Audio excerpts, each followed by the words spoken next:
High court के case का क्या हुआ? नियमावली रद्द होगी कि नहीं होगी?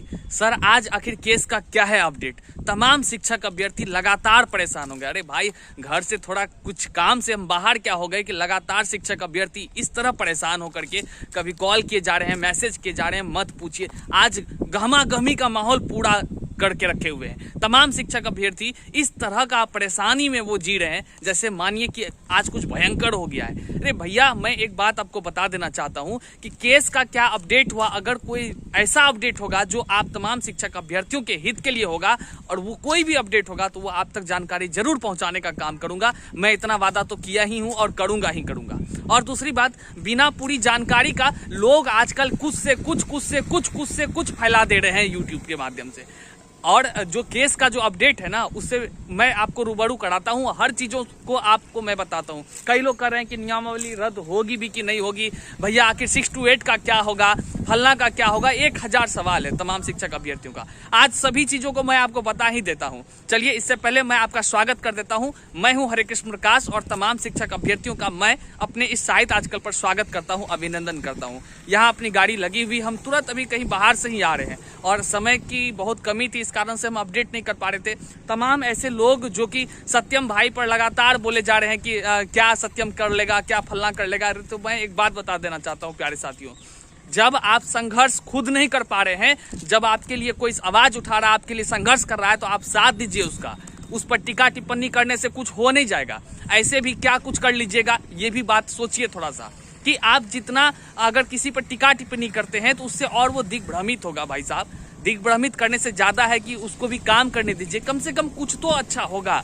चलिए अब मुद्दे की बात करते हैं और केस का अपडेट हम आपको देते हैं। सबके मन में एक ही सवाल है, आखिर हाईकोर्ट के केस का क्या हुआ?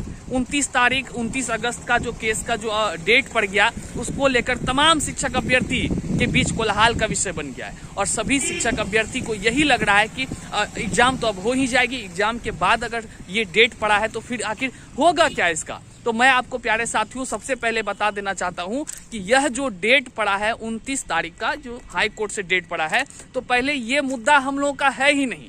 ये हम लोगों के मुद्दे से कोई रिलेटेड ही नहीं है। अर्थात हम आपको कह दें कि ये हाई स्कूल वालों के तरफ का जो नियोजित शिक्षक लोग थे, शिक्षक लोगों ने जो अपील दायर किया था, उस पर वो हाई कोर्ट जो है कि डेट दी है 29 तारीख का। तो इसको लेकर घबराने का कोई विषय है? कोई विषय नहीं है। लेकिन कुछ लोग ऐसे हैं जो लगातार निगेटिव कमेंट करके हतोत्साहित करने का काम करते हैं। तमाम शिक्षक अभ्यर्थियों के लिए जो संघर्ष कर रहा है उसको दबाने का काम करते हैं और फिर वही लोग उंगली उठाएंगे कि कुछ हुआ नहीं, कुछ हुआ नहीं। आप ही बताइए, हम लोग जो है कि काम करेंगे या तमाम शिक्षक अभ्यर्थियों के लिए कुछ तैयार करेंगे, कुछ सोच के कुछ आगे बढ़ने का काम करेंगे, या जो केस के मामले में जो भी परेशानी आ रही है उसको दूर करने का काम करेंगे, कि हम लोग सिर्फ केवल कॉल ही उठाते रहेंगे? बताइए, पहले ही बात बताइए, मैसेज करके ना पूछेगा। और दूसरी बात हम आपको बता देना चाहते हैं कि जो केस का 29 तारीख का डेट पड़ा है उससे हम लोगों का कोई रिलेटेड ही नहीं था। और तो तमाम उसके पड़ जाने से कुछ लोग बोल रहे हैं कि अब इन लोगों के केस का क्या होगा। मैं प्यारे साथियों मैं बता देना चाहता हूं कि हम लोग की जो एडवोकेट हैं वो रितिका रानी जी हैं। जरा सा हिस्ट्री जाके गूगल कर लीजिए, रितिका रानी जी के विषय में पहले आप जान लीजिए, तब सवाल और तब जवाब कीजिएगा। इतना विश्वास रखिए कि कक्षा 6 से 8 वाले शिक्षक अभ्यर्थी भी लगातार पूछ रहे हैं कि भैया अब क्या होगा, हमारा जिंदगी तो तबाह हो गया। मेरे प्यारे साथियों, आप कुछ भी कर लोगे, जब तक यह नियमावली पर रोक नहीं लगेगा, यह नियमावली रद्द नहीं होगी, तब तक कक्षा 6 से 8 के साथियों के साथ न्याय नहीं होगा। इसलिए कह रहे हैं, मिलकर आप तमाम शिक्षक अभ्यर्थी जो है कि तमाम शिक्षक अभ्यर्थी साथ दीजिए और इस नियमावली के खिलाफ जो तैयारी कर रहा है, जो केस में सहयोग की जरूरत है, उसको सहयोग कीजिए। आप हमको मत कीजिए, आप उसको कीजिए। हम लोग सही बातों को सिर्फ आपके बीच रखने का काम करते हैं। मैं भी उस दर्द को समझ रहा हूं भैया, जो आपके साथ बीत रही है। और मेरे प्यारे साथियों, सबसे बड़ा ऐलान मैं आपको कर देना चाहता हूं कि जो केस हाईकोर्ट में हम लोगों के तरफ से है, तो वह केस 2 से 3 दिन में आपको उसका जजमेंट मिलेगा। फर्स्ट हियरिंग हो जाएगी। जैसे फर्स्ट हियरिंग होगी तो तमाम चीजें निकलकर सामने आ जाएगी। आप विश्वास रखिए, अपना संघर्ष करने में विश्वास रखिए और किसी को हतोत्साहित करने से ज्यादा उसको प्रोत्साहित करने का काम कीजिए। तमाम शिक्षक अभ्यर्थियों को आप निराश करने का काम मत कीजिए निगेटिव कमेंट करके।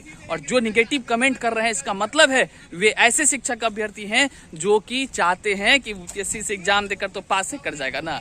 देख लीजिएगा एक बारी, बीपीएससी है और सभी शिक्षक अभ्यर्थियों को न्याय तभी मिलेगा जबकि यह जो नियमावली और यह जो बीपीएससी का एग्जाम है इस पर रोक लगेगा। तो आप लोग चिंता मत कीजिए, जो भी प्रकार का जो बातें हैं वो सारी चीज हम लोग के संज्ञान में है। हम लोग, हमारी टीम जो इस पर कार्य कर रही है, आप विश्वास रखें, कुछ ना कुछ अच्छा होगा।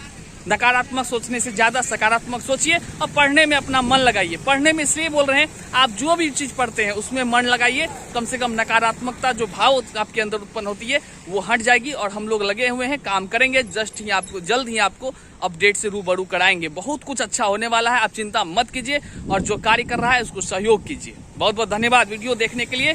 और अगर आप नए हैं तो चैनल को सब्सक्राइब कर लीजिए और शेयर कर दीजिए तमाम शिक्षक अभ्यर्थियों तक, क्योंकि वे सभी परेशान और हैरान होकर के लगातार फोन कॉल कर रहे हैं। बहुत बहुत धन्यवाद।